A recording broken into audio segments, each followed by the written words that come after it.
So kind of let's jump into estate planning as a whole. I know we discussed certain aspects of an estate plan, but let's kind of talk about estate planning in its totality.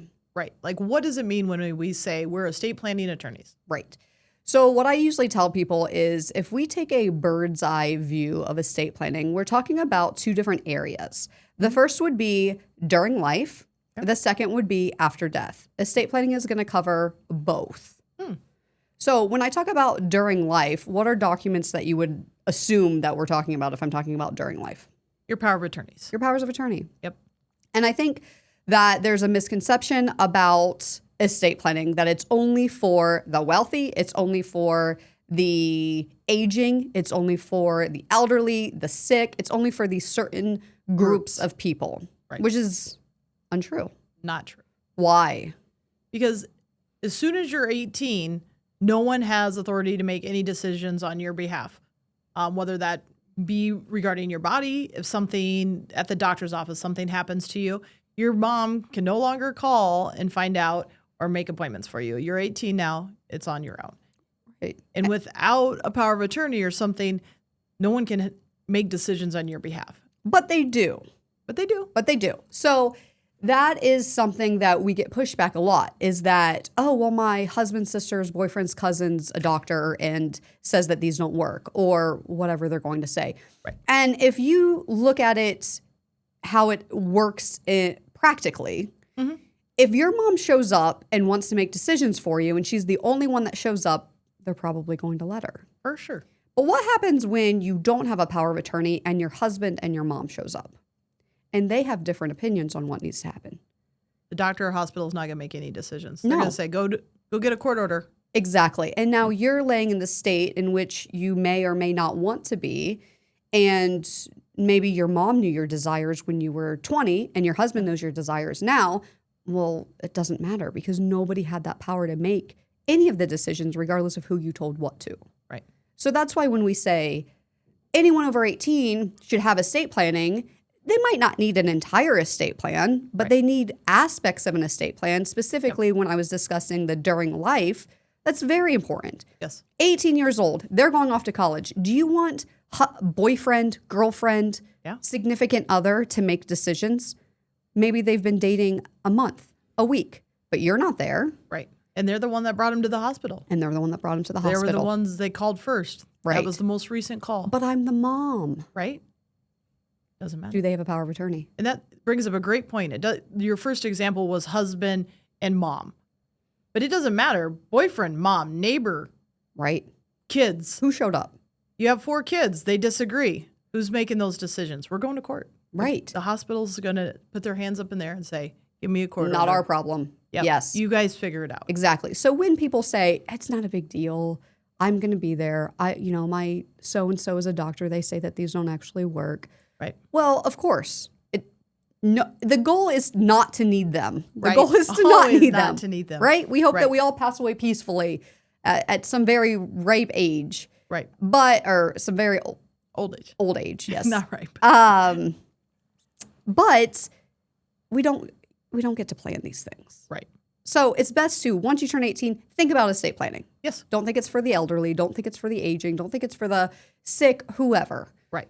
18, adult, act like an adult, start to get a plan in place. Right. So during life documents, we have powers of attorney. And then there are 2 separate documents. Yep. So we talk about powers of attorney, but there are 2 separate powers. Right. You can either do health. So there's a power of attorney for healthcare, and that's where you appoint somebody to make the decisions if you're in the hospital or something. And you tell them the decisions that you would like to be made. It takes the burden off them, where if they're like, I don't know what they'd want, or they're going to make the decisions that they would want. Exactly. Because that's what we do as humans. We're like, well, we I'd put want ourselves this, in that position. and that's what I'm sure they want. But that might not be true for you. So you can lay out your wishes, because a lot of people don't have those conversations. How many times do we have clients in front of us that this is the first time they're talking about, well, what would we do in this scenario? And that's why we're bringing it to light. We're having those conversations with you guys, so you do know what your spouse wants, because it may not be the same thing you want. Exactly. And in Nevada, everyone's heard of words. They've heard of living will. Yep. They've heard of last will and testament. Healthcare directive. Healthcare directive, power of attorney. In Nevada, we've kind of made a conglomerate of all of them. Yeah. not necessarily the will. A living will is not a last will and testament. A last will and testament speaks to what happens after you pass away. A living will talks about your desires if you're incapacitated. So in Nevada, we have the power of attorney and the living will combined. Yep. Okay. So that means we get to appoint somebody to make medical decisions, and then we also get to designate what we want in certain circumstances. Yes. Not every state does that. Nevada is one that does combine them.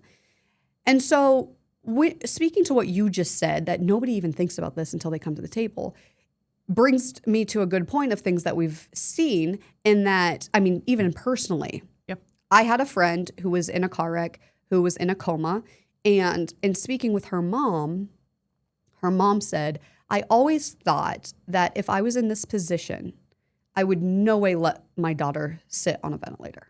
I would never do that. She said, now that I'm in this position, I don't want to let her go. Right. I don't want to let her go. She's still there. She's still there. Right now, Yep. she is still here, and I want to keep her here. And she Hold says, her I know, hand. exactly. I want to feel, I want to feel her warmth. I want all of these things. And she said, I know it's not what she wants, and I know that it's not what I want for her. Mhm. But that's Still hard. it's hard. Yeah. And that's, a mother-daughter, but this happens in all like if you're in this situation, you want to know you're doing what that person wants. Right. You don't want to be second-guessing yourself. You don't want that burden. Yeah. And it will be a burden you carry for the rest of your life. Right. Did I make the right decision? Is that what they wanted? Yes. Don't put somebody in that position. Yeah. And it's crazy. As an estate planning attorney, I could go on tangents about trusts and all of this stuff, but my peace, the thing that I push the most, Yeah. as you know, are powers of attorney. Powers of attorney.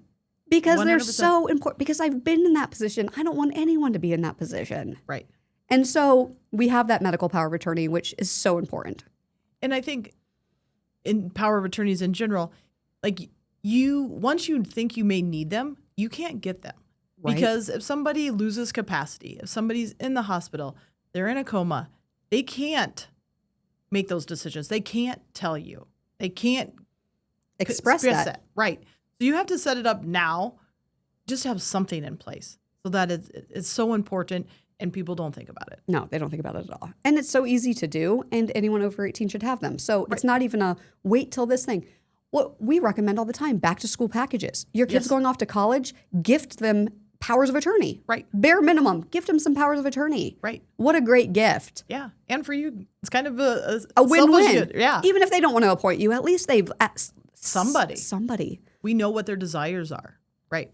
And so we've really dove into the medical power of attorney aspect. Yes. When you're talking legal terms, you have a power of attorney that would speak to your person, which is your body, things like that. Oh. And then the financial power of attorney is going to speak 100%. to your estate or your finances. Right. So your financial power of attorney, again, very important. This is going to go over anything related to money. So it can be as simple as bank accounts. It can be as simple as taxes, paying bills, initiating lawsuits. I mean, you get to pick Your and crypto choose. account. Your cryptos, Right. all of Anything. that. Yes. And getting more into the crypto realm, I mean, this is really important moving forward because even if I have a power of attorney, and this is just kind of an aside, if I can't access your wallet, your crypto wallet, Right.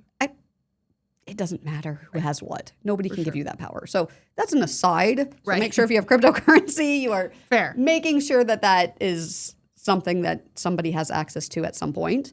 And kind of any digital, Digital asset, any passwords. digital assets. People don't think of them as assets or as assets, but they're They are. huge. Or, your airline miles, your credit card miles, Your that's points, an asset. all your of it. points, and to think through how somebody can use that. Why you're alive, even if you have dementias, something like that. How can someone access it? The power of Exactly. attorney. The power of attorney. Right. And so what does it look like if we don't have a power of attorney? Yeah. Something happens to you and somebody needs to do things on your behalf. All of a sudden now you have dementia, you're unable to make your own decisions. Somebody's going to have to go to court and get appointed your guardian. Right. And that is a painful process. again, we talk about avoiding probate. We'd also like to avoid guardianship. Pretty much avoid the court Court system yes. in general. In general. Right? It's expensive. You want to stay away from attorneys, and Right. you're dealing with your own things. You don't want to have to deal with us. I mean, deal with us in the grocery store and say hi. Right. You don't have to come to Come have a coffee. right. Come have a We're coffee. all good. We'll be happy to speak. But yeah, and so guardianship again is a painful process. And if we kind of dive into guardianship a tad, Yes. part of the during life documents, we have guardianship nominations. Right. So Nevada has been somewhat notorious because we're a snowbird state. We tend to create pockets or groups of people that take advantage of seniors. Okay, that's what happens naturally because of the environment and who gravitates to Las Vegas. Sure. And so what started to happen was we would get these for-profit agencies that would become guardians for people. Guardians. Quote, guardians. Yeah. And what they essentially would do is take all of the assets, sell everything, put them into a facility of some sort and just take their assets as guardian fees. The court got involved and the legislation got involved and created a guardianship nomination, Right. which is one of those during life documents we would prepare in an estate plan. Right. And that document is going to say, if a guardian has to be appointed for me, Right. for some reason, a guardian has to be appointed for me. Right. This is who I want it to be. Yep. And why? Why would I want to do that? Well, it's important because then your neighbor or one of these professional companies can't file on your behalf and say, nope, they need somebody, I'm that somebody, and then they have access to your bank accounts. They have access to your health. Everything. They are now acting on your behalf until the day you die. Right. Or a new guardian is put in place. But the court doesn't have to say, oh, it has to be a relative or it has to be, Who shows up? it's whoever shows up and makes the petition. Right. And if it's in your best interest, the court thinks they'll appoint them. Yeah. And thankfully, the laws have changed so that Yes. it's much harder to do this. And I am not trying to create a scare factor because the legislation has done a relatively good job about Yes. putting protections in place. Because it used to be that you couldn't have out-of-state guardians, which was a huge problem because snowbirds that moved here from a state that all of their children live in, Right. now their children can't even be their guardian. But now, that was the past, now you can, which is great. So much better. So much better. You can have out-of-state guardians as long as they associate with someone in state. And then the other half of it is the protected person, which would be considered the person that you're applying to get guardianship of, the protected person there. They have their own legal counsel to make sure that whatever's going on is in their best interest as well. So that kind of it doesn't entirely stop and doesn't entirely eliminate the need or the issues that we have, but it's helped some. So we still really recommend guardianship nominations because the Secretary of State will allow you to file those even so that it becomes knowledge that if a guardian tries to become a guardian and isn't named in this document, that the court will defer to whoever was named in that nomination prior to whoever else shows up. Right. Now, if you have the power of attorneys in place correctly, hopefully we never ever get there, right? That's how they work together. But kind of like we talked about a will and having a trust, it's a good safety net. Exactly. If for some reason all of a sudden the power of attorney doesn't work or someone doesn't acknowledge it or it doesn't cover one aspect of something, then you could still have to get a guardian, and here you're telling the court, here's who I'd want my guardian to be. Exactly. Exactly. And so those are the main documents that we talk about when we're talking about during life documents. Powers of attorney and guardianship nomination. Right. Then we get to after death documents, and these are going to be things like your will, your last will and testament, and disposition instructions. Right. So we've spoken about a will a little bit, a last will and testament. If you have a trust, it's usually called a pour-over will because it'll pour over any of the assets left outside the trust into the trust. Or just a standard last will and testament that tells the court, after I pass away, this is how I want my assets to be allocated. Right. And kind of to reiterate that, I know we talked about it before, but you're in the probate court. If someone's reading your will, we're already in probate, and the judge is reading your will and saying, okay, I know what the pot is, I know what all the assets are, I know what the liabilities are, I know what's left, and this is how it gets dispersed. But we're in probate court. Right. Yeah. Again, we always recommend the will as a safeguard, which is what you've already said. Yep. But hopefully it gets filed and we don't do anything else with it. Right. And then the second document there are going to be disposition instructions. This is confusing because people don't really know what that means. But a disposition instruction is going to say, when I pass away, what happens to my body? Yeah. And who has control of that? Again, is this document important? Yes. Yes, but similarly to the power of attorney, maybe not. Right. Right? Right. If there's no dispute into what you want happening, everything's fine. But again, if husband says she wants to be cremated, parents say no, she wants to be buried in the family plot, well, who's going to win? Right. We're Who's going going to to talk to the detective if needs to? Right. Right. You have 2 kids. Did you name one of them? Or what if they have different opinions? Who are they going to release the body to? Right. So you, especially if you feel strongly about what you want to happen after you pass away, whether it be burial, cremation, flown off to space, I don't care what it is. Right. You need to make sure that's in place and you have somebody designated, which is known as your designee, of who can make that happen. And we always name backups because we want to make sure that your wishes are followed. Again, similarly to the power of attorney, right? If you wanted to be cremated or you didn't want to be cremated, we want to make sure that's down because we don't want your designee at this point, it wouldn't be your designee, it would just be your loved one, right? To have to guess. Right. Did they want that? Did they not want that? And your mind could have changed. What you wanted 20 years ago could be completely different than what you want now. You've moved. You no longer want to be back in wherever you came from. You want to have a new idea. So exactly.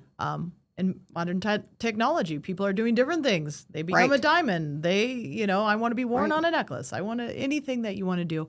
But unless you communicate that, people don't know. Exactly. Yeah. But oddly enough, have you found this? I've found this a lot with my even friends.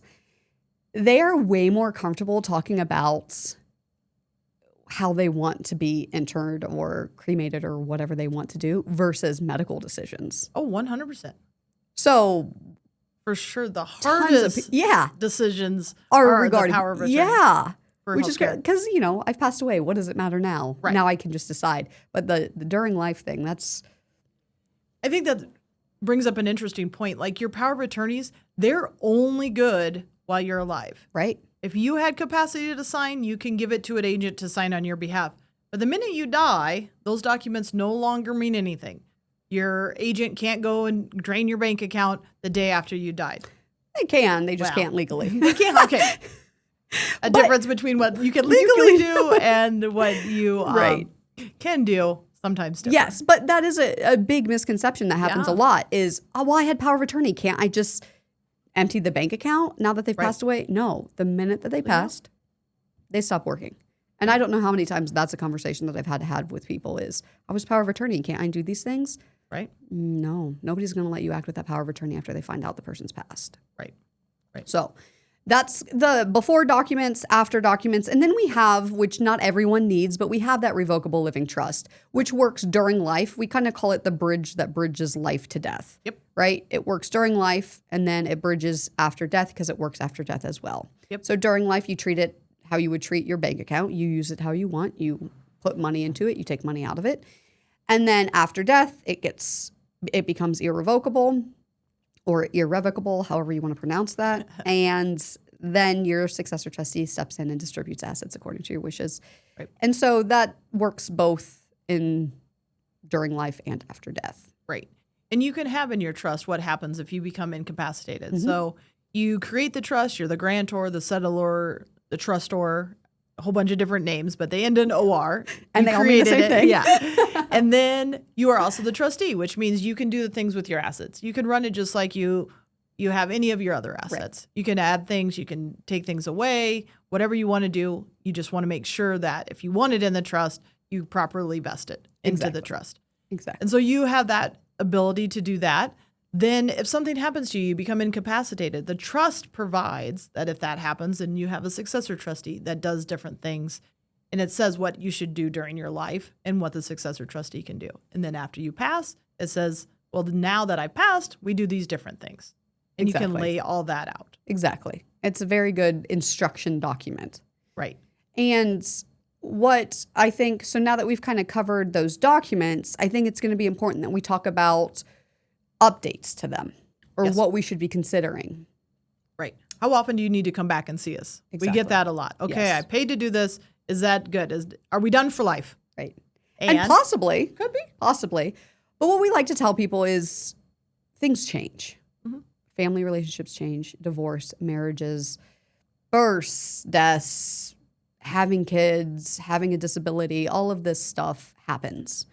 And so we like you to review the documents at least once every other year. Just take a look. And we know that it's really riveting reading. We know you have nothing Yes, it better is. than to read your X amount of pages trust. Right. But it's still really important, even if it's a mere glance. Right. Of course, we tell our clients if something major changes in the laws, then we'll let you know. And we have a newsletter that we send out to tell our clients about things like that. Right. For instance, in 2026, the estate exemption amount is going to change. It's going to sunset. Potentially. Right, for now. Right. And so that's something big. Right. And again, that's not everyone that needs to be concerned about it, but there are people that need to be concerned about it. So when there are certain things that change, then your attorney should notify you, or you should somehow be notified of that change, and then that would require a larger change. But in most cases, if you're reviewing your document once every 2 years, you'll know if that death or birth or remarriage or divorce or whatever it is has happened. And then you'll be able to say, is this still the same? Whether it be your trust, your power of attorney, whatever document it is. Are these people still the people I want in these positions? Right. And then you'll feel better knowing about, okay, I did this. Now, you don't need to come and see us if you buy property, sell property. None of that matters. We don't really care as long as you're buying it in the name of the trust, if that's what is in your best interest. Right. Of course, all different assets. I can't Different speak things. to all of them. Right, right. But in general, if you're putting them in your trust, we don't care about buying and selling. They're yours to do whatever you want. Exactly. But if those people change, Right. we need to take them out. We need to do an amendment. We need to do something so that we can put who you want or remove those people. And that's the important part. Yeah.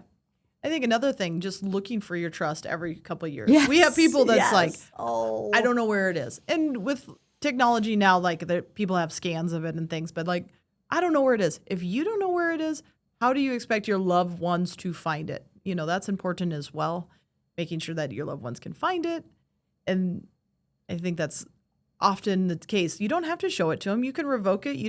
right. It's not set in stone, but at least let people know where it would be if something should happen to Exactly. Or what I even tell people is I don't like giving copies of the documents out. you. Neither do I. Because I tell them, if you change it, now you have old documents out there that people could potentially use. Right. So instead of giving them to them or even telling them where they are, Right. you could tell them, this is the attorney that drafted them. Yep. And that way, if you change something, presuming you go to the same attorney, the attorney will have record of those changes. Yes. So if you named your brother 1 year and then you had a falling out and you had given him the power of attorney, and in year 5, you changed it to your sister and you want nothing to do with your brother now, if he still has that power of attorney, unless somebody tells him otherwise, the institution is going to rely on it. Right. And that's terrifying. And that's why I don't ever like to give, and people will often say, my relationships aren't ever going to change. It's going to be fine. No, let's just assume that they will. It's no harm in saying, this attorney, here's their card. Should something happen, they have it. Call them. And that way, if you came back to the same attorney, I'll have record of those changes. And if your brother calls me in year 6, I can say, sorry, I can't give you any information. Right. Because they're not named. Right. But if you give them that power of attorney and now you have a new one that you gave to your sister, does your sister even know that your brother had one? Correct. So it's really difficult. And I know different people have differing opinions on that, but I really think it's safe to just let them know how to access the documents versus giving them the documents. Right. Which kind of brings us to the how to safeguard your documents. 100%. Because How to find them. Where do people love to put documents? In a safe. In a safe. Yeah. More particular, a safety deposit box. Oh, yeah, that too.